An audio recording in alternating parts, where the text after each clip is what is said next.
Mon père, il est alcoolique, donc il boit beaucoup. Et on va dire que pour se faire entendre, genre pour se faire écouter de ma mère, il utilise la violence. Et aujourd'hui, à 22 ans, je dois toujours affronter tous les souvenirs violents de mon enfance.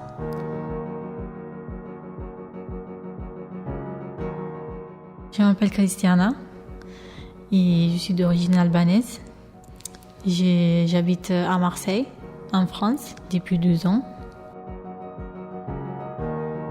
ZEP, le podcast. Je me sentais rejetée, une intruse dans la famille. J'étais pas à ma place.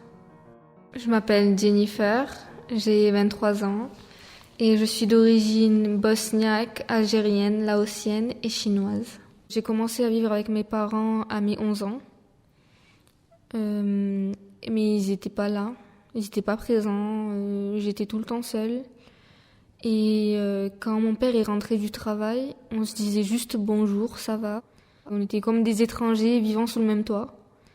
Et ma mère, elle n'était pas là, elle s'occupait de mes grands-parents, elle allait tous les jours chez eux, parce que ma grand-mère, elle était alitée. Je suis né en Algérie et j'ai double nationalité française et algérienne. Et j'habite à Marseille et j'ai 1 an et 6 mois en France. J'étais étudiant au lycée et en même temps, j'étais au travail avec mon père dans un petit magasin, alimentation générale. C'est tout à cause des parents qu'ils s'occupent pas de leur enfant. Ils m'ont caché une vérité sur une partie de ma vie. Je m'appelle Nabila, je viens d'Algérie et j'habite à Marseille. Jusqu'à maintenant, je sais pas mon vraie histoire, je sais pas. Il y avait de l'injustice chez moi. Aujourd'hui, j'ai 20 ans, mais je vis toujours dans des pressions.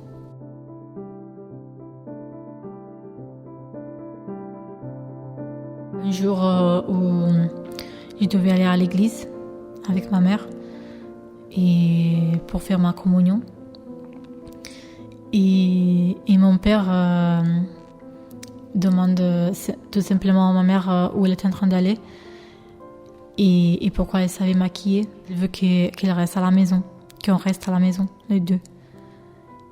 Et ma mère insiste et lui a commencé à l'insulter et à la frapper. Moi, et pour la défendre, j'ai pris une balai et j'ai commencé à le frapper les dos. Il m'a poussé contre les frigos et il m'a dit que ce n'est pas mon problème.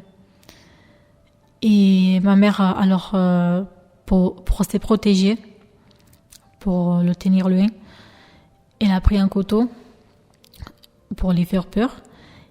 Et lui, quand même, il a avancé contre elle. Et il s'est blessé le bras avec le couteau et beaucoup de sang a jailli dans son bras. Et ma mère a appelé vite l'ambulance et la police. Mais c'est pas facile pour une femme de porter plainte contre son mari en Albanie. J'étais une petite fille très renfermée. Et j'étais timide, du coup je parlais pas. Et si mon père ne me parlait pas, ben moi non plus. Du coup, c'était un vide, quoi. C'était comme si j'avais pas vraiment de père. J'avais l'impression qu'il m'aimait pas. Ma seule façon de m'échapper de cette vie-là, c'était d'aller dans le monde des jeux vidéo. Du coup, la réalité, je la mettais de côté et je jouais aux jeux vidéo tous les jours, pendant 10 ans de ma vie, tous les jours, chaque jour. Mon père, il était officier militaire. Il est très sérieux et en même temps très nerveux. La mentalité vraiment très dure et compliquée. Il parle mal. Il dit paroles dures. Toujours m'insulter. Je suis pas tranquille avec lui. Il me frappait. Mes frères et mes sœurs. Ma mère aussi. Et moi plus que les autres. J'ai décidé de fuir pour faire ma vie. Pour avoir l'équilibre, pour faire mon rêve. Tout ça. Mes projets. Avec mon père, je ne vais pas libérer. Zep.media. On était en voiture avec elle et on était au Fort Rouge de Noailles, en face à la police, au commissariat. Et lui, il était en train d'attendre le Fort Rouge pour les piétons. Et en gros, il nous voit et il fait à ma mère un doigt d'honneur. Et en passant, lui et son frère prennent un coup de pied la voiture. Et ma mère descend pour les arrêter.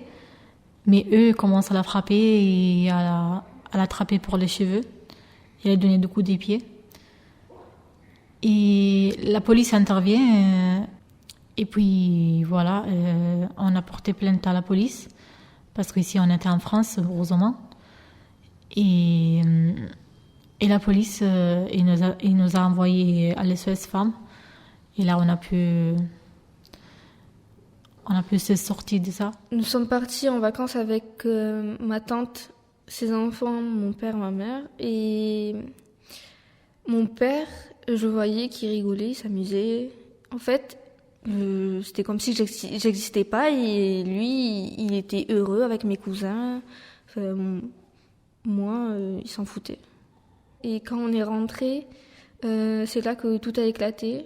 On s'est disputé, j'ai dit des mots blessants à mon père. Je lui ai dit qu'il n'était pas mon père, que j'étais pas sa fille, qu'il préférait les autres à moi. Et ça lui a fait mal, hein. Moi aussi, en fait. Je le pensais pas vraiment, mais il fallait que ça sorte. Et j'étais comme une folle, je me tapais la tête, je me griffais, je me tirer les cheveux. À partir de ce moment, ils ont compris que j'étais au bout du rouleau, que j'en pouvais plus, que il y a des moments où je pensais au suicide. On a fait une réunion de famille un jour. C'était la première réunion de famille qu'on a eue. Et on a essayé de parler, d'échanger pour régler les soucis et arranger la situation. J'essaie de me construire, d'avoir une vie heureuse.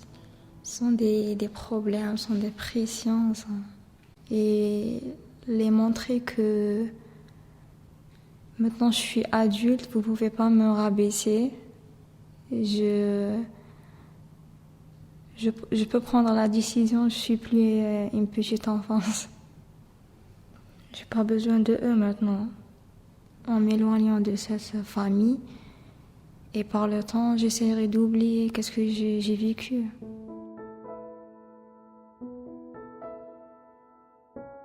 Ce n'est pas parce qu'on devient adulte que tous les problèmes d'enfance s'effacent.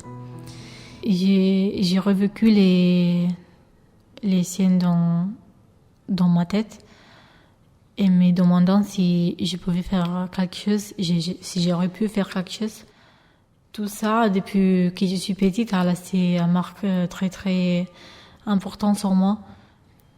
Je suis, on va dire, traumatisée par ça. Et j'ai pas du tout confiance en les gens. Et je veux aussi beaucoup à ma mère. Parce que je pense qu'une mère, une bonne parent, elle doit pas faire vivre tout ça à ses enfants. Et avec elle, même aujourd'hui, j'arrive pas à avoir un rapport solide. Malgré la distance et que je l'ai au téléphone, des fois il me critique, des fois. Ça fait, je peux pas libérer. Encore. Malgré tout, j'étais triste, très triste. Je suis loin de ma famille, en fait. Je suis tout seul là. À la fin, je sais pas, il reste mon père. il reste mon père.